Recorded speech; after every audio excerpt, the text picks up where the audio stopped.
one of the reasons it's so easy to divide Americans over issues, whatever issues that may come up, is because we lack representation.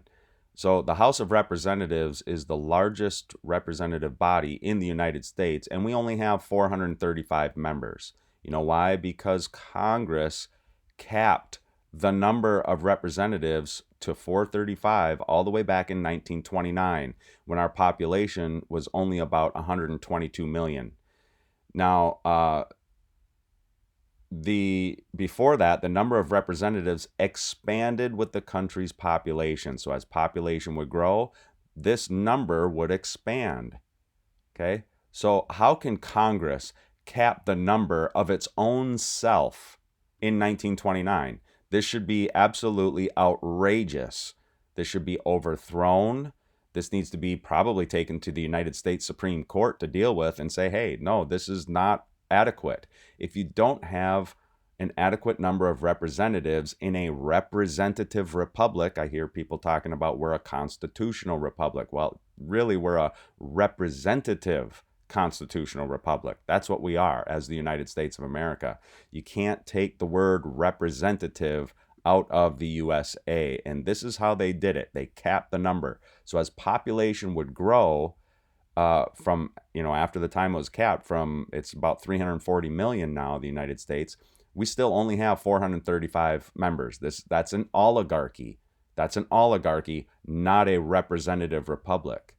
So the first time I heard about George Washington saying that, George Washington advocated for more fair and balanced representation, he successfully proposed lowering the ratio of representatives to citizens. In other words, he wanted fewer citizens represented number wise. Okay, so it was going to be one for every 40,000, and he said no, one for every 30,000. You see, that's more representation.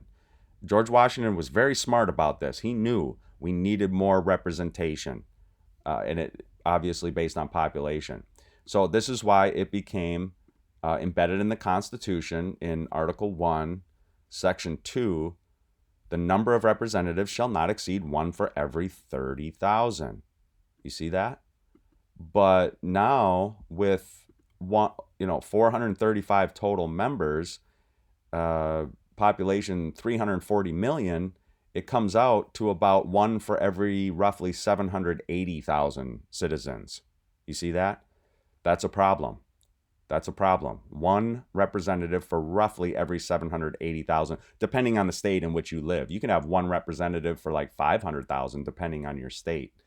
But that's the basic outline of it. Now, if you keep it at 435 with a population of 340 million, that's what you get. But if you do this, let's say you have 5,435. Let's go 340. 000. I think that's 340 million. Yes, 340 million divided by 5,435 members of the House of Representatives. Now what would you get?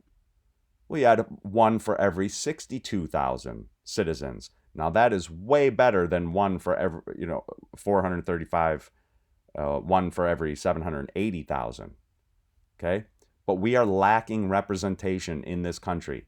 And so it is so easy to keep dividing, whether it's in churches, why Charlie Kirk's death sparked controversy in churches.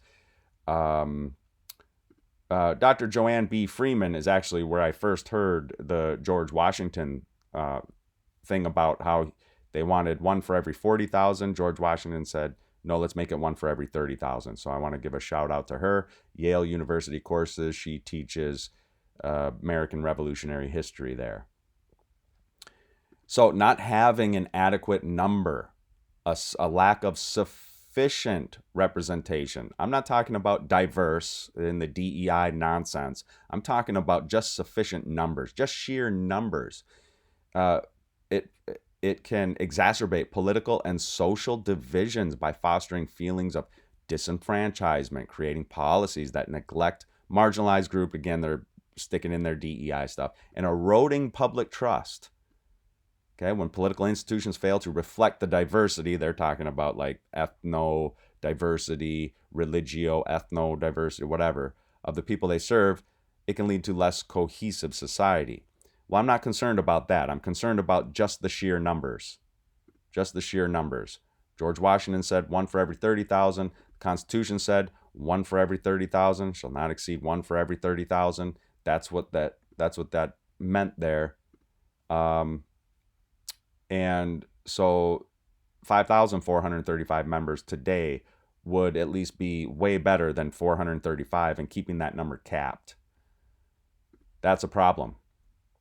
That's a problem. How can Congress cap itself? Well, it can't. It shouldn't be able to.